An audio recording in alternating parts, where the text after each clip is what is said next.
지구온난화로 해수면이 상승하면서 도시 전체가 물에 잠길 위기에 처한 곳이 있습니다. 대표적인 곳이 남태평양의 섬나라들인데요. 한반도 또한 해수면 상승 속도가 빨라서 결코 안전지대가 아니라고 합니다. 기후변화로 인한 해수면 상승 문제를 날씨학 개론에서 짚어보겠습니다. K웨더 반기성 센터장 나오셨습니다. 어서 오십시오. 네, 안녕하세요. 네, 안녕하십니까. 자, 해수면 상승은 인류 생존과도 직결되는 문제인데요. 우선 해수면이 상승하는 원인에 대해서 설명해 주실까요? 해수면이 상승하는 이제 원인이 여러 가지가 있는데 첫째는 일단 이제 빙하라든가 빙상이 녹아서 바다에 많은 물을 더해주기 때문이고요. 두 번째가 이제 바닷물이 따뜻해지면서 바다의 부피가 커지기 때문입니다. 네. 셋째로는 육지에서의 액체 상태 물, 이제 호수라든가 뭐 저수지라든가 강, 토양의 수분이라든가 이런 것들이 감소하면서 이들 물이 육지에서 바다로 이동하는 영향도 있습니다. 예. 네. 그러나 이제 해수면 상승에 가장 크게 기여하는 것은 빙하가 녹아서 바닷물이 상승하는 것이고요. 그 다음 두 번째가 이제 해수 온도가 오르면서 물이 팽창해지면서 해수면이 상승하는 것이죠. 지구상에서 얼음의 부피와 무게까지 고려할 때 큰 규모의 영원한 얼음이 지금 현재는 남극과 그린란드에 있는데요. 예. 지구 전체 얼음의 부피 2,860만 세제곱킬로미터 중에서 네. 2,540만 세제곱킬로미터의 얼음이 남극에 있고요. 290만 세제곱킬로미터가 그린란드에 있습니다. 그런데 만일 남극의 모든 얼음이 녹게 된다면 해수면은 56.2m 정도 상승을 하고요. 네. 그린란드의 모든 얼음이 녹게 된다면 해수면은 7.1m 정도 상승할 것으로 보고 있습니다. 네. 남극에 있는 얼음이 모두 다 녹게 되면 해수면이 56m 이상 상승할 것이다 이렇게 말씀을 하셨는데요. 그렇게 되면 이제 저지대에 있는 도시들은 다 물에 잠기게 되는 건가요? 네, 그렇습니다.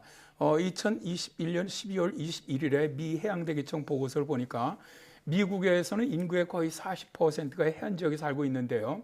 해수면 상승이 홍수라든가 해안선 침식이라든가 폭풍이 발생할 때 더 큰 피해를 주기 때문이라고 하는데요. 네. 유엔의 해양 지도에 따르면 세계적으로 10대 도시 중에 8개가 해안 근처에 위치해 있어서 해수면 상승에 직접적인 영향을 받고 있고요. 네.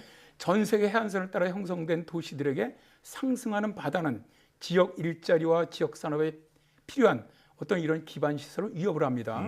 도로라든가 다리라든가 지하철이라든가 상수도, 유정 및 가스정, 발전소라든가 하수처리장, 매립지 등은 모두 해수면 상승으로 인해서 위험에 처해 있고요. 예. 또 치명적인 슈퍼 허리케인이 강타할 때는 폭풍 해일이 더 내륙까지 영향을 주게 됩니다. 또한 자연계에서 해수면 상승은 물고기라든가 야생 동물들의 서식지를 제공하는 해안 생태계가 변형되거나 사라질 가능성이 높아지면서 이 지역에 스트레스를 가져오게 되죠. 바닷물이 높아지면서 민물 대수층을 오염시키면서 많은 해안 인근 도시와 농업용 용지의 물 공급이 줄어들면서 피해는 더욱더 커집니다. 네. 네이처에 게재된 2021년 1월 지역적인 해양 수면 레벨 경향 그리고 가속 그리고 불확실성이라는 논문을 보면은 그림과 같이 1993년에서 2018년 동안에 세계 거의 전역에서 해수면 상승이 일어나고 있음을 알 수가 있는데요. 네. 가장 많이 상승하는 지역은 연 6mm 정도 상승을 하고요. 가장 적게 상승하는 지역은 1mm 내외로 나타나고 있죠. 예. 그러나 논문에서 굉장히 강조했던 내용인데 뭐냐면 전 지구적으로 해수면 상승이 계속 가속되고 있다는 겁니다. 네. 속도는 다르지만 전 세계 해수면이 상승하고 있다라는 건데요. 이 한반도도 해수면 상승의 위협을 받고 있는데 1.1m만 높아져도 일부 도시가 침수될 수 있다라는 분석이 나왔다고 하는데요. 자, 결과를 보면서 자세히 센터장님께서 설명을 해주시죠. 자, 지금 이제 빨간색으로 색칠된 곳이 보이시죠? 네. 자, 이곳이 이제 침수 예상 지역입니다. 예. 네. 이 야생들을 보면 우리나라의 서해안과 남해안의 해안 쪽으로는 뭐 거의 물에 잠기게 되는데 그림처럼 서울과 가까운 인천을 예로 든다면 영종도의 많은 지역이 물에 잠기고요. 인천시에서 물에 가장 많이 잠기는 지역은 송도 신시가지 지역이 될 것으로 예상을 합니다. 네. 작년 8월에 유엔 기후변화에 관한 정부 간 합의체인 IPCC 6차 보고서 요약본을 보면은 세기 말에 해수면 상승이 1.1m 정도 올라갈 것으로 예상하고 있거든요. 이 수치는 2015년 IPCC 5차 보고서보다 20cm 정도 더 많이 상승할 것으로 수정된 건데요. 예. 이 정도 해수면이 상승한다고 해도 뉴욕이라든가 뉴올리안즈, 상하이, 뭄바이, 자카르타 등 세계적인 대도시들이 다 물에 잠기게 됩니다. 실제로 지금 우리나라 주변 해역의 해수면 상승 수준은 어느 정도입니까? 세계인적 기상기구가 2021년 11월 10일에 발표했던 남서태평양 해수면 동향에 관한 그 보고서를 보면 말이죠. 우리나라 같은 경우 해수면 상승률이 전지구 평균보다 빠른데요. 1989년에서 2018년 전지구 평균 해수면은 매년 1.8mm 정도 높아졌지만 한반도 주변이 2.74mm, 특히 제주도 주변은 4.75mm씩 상승했다고 밝혔습니다. 네. 우리나라 주변 바다의 해수면 상승이 세계보다 높다는 것은 많은 보고서에서도 나오는데요. 2021년 1월 국지연구소의 블로그를 보면 지난 30년간 한반도 해수면은 1년에 3.12mm씩 상승을 하면서 세계 평균인 2mm보다 약 50% 이상 높은 수치를 보였습니다. 네. 해양수산부는 2021년 12월 20일에 해수면 상승에 관한 보도자료를 배포를 했는데요. 지난 30년 동안이죠. 그러니까 1991년에서 2020년 동안 우리나라 전 연안의 평균 해수면이 매년 3.03mm씩 높아져서 평균 9.1cm가량 상승을 했고요. 예. 특히 1990년대보다 최근 10년의 상승 속도가 10% 이상 증가하고 있고 이것은 해수면의 상승 속도가 계속 빨라지고 있음을 시사하고 있다라고 밝혔는데요. 네. 국립해양수사원의 조위 관측소의 상승률을 본다고 하더라도 지난 30년간 매년 상승치를 보면 동해안이 연 3.71mm로 가장 높았고요. 이어서 서해안이 연 3.07mm, 남해안이 연 2.61mm 순으로 나타났습니다. 네. 우리나라 주변의 해수면 상승이 더 빠른 편이라고 하니까 걱정이 되는데요. 자, 전 세계적으로 해수면이 이렇게 올라가면 어떤 나라들이 가장 큰 피해를 입게 될까요? 이제 아무래도 아까도 얘기를 하셨지만 남태평양 국가들 혹은 먼저 우리가 잘 아시지만 방글라데시, 뭐 인도네시아, 베니스, 네덜란드 이런 도시들이 저지대 국가들인데요. 네. 이들 외에도 해안가에 있는 도시들이 큰 피해를 입을 수밖에 없습니다. 해수면 상승은 심각한 해변 침식을 부르는데요. 해변 침식은 섬나라뿐만 아니라 전 세계적인 문제이기도 합니다. 예. 네. 전 세계적으로 인구 1,000만 명이 넘는 메가시티 20개 도시 가운데 15곳이 해안지대에 위치해 있고요.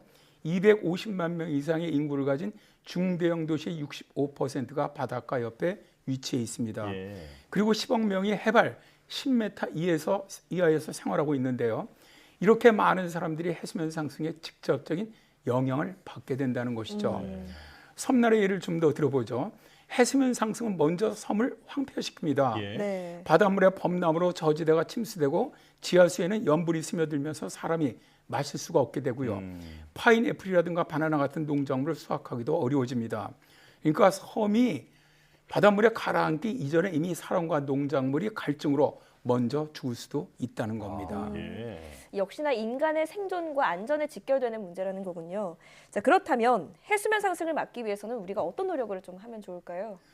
일단 뭐 땅을 사서 다른 나라로 이주해 가려고 하는 이런 나라들이 있습니다. 네. 키리바시 공화국은 2014년에 피지도의 바누 아레브 섬에 약 24제곱킬로미터 면적의 땅을 매입을 해서요 개발하고 있거든요. 약 10만 명의 국민을 이주시키려고 하고 있고요. 네. 마셜 제도에 살고 있는 원주민의 3분의 1이 미국으로 이미 이주를 했습니다. 또 인도의 몰디브도 인도와 스리랑카에 이주할 거주지를 지금 물색하고 있고요.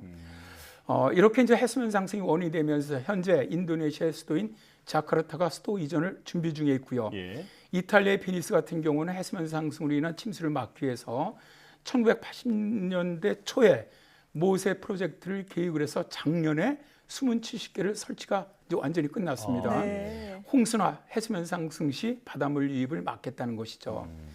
해수면 상승이 심각해지면서 2021년 6월에 미국 마이애미 대학교와 델라웨어 대학 공동 연구팀은 과학지 사이언스에다가 해수면의 상승의 위협을 피하기 위해서는 사람과 건물을 대대적으로 이동시키는 방안을 고려해야 할 테다.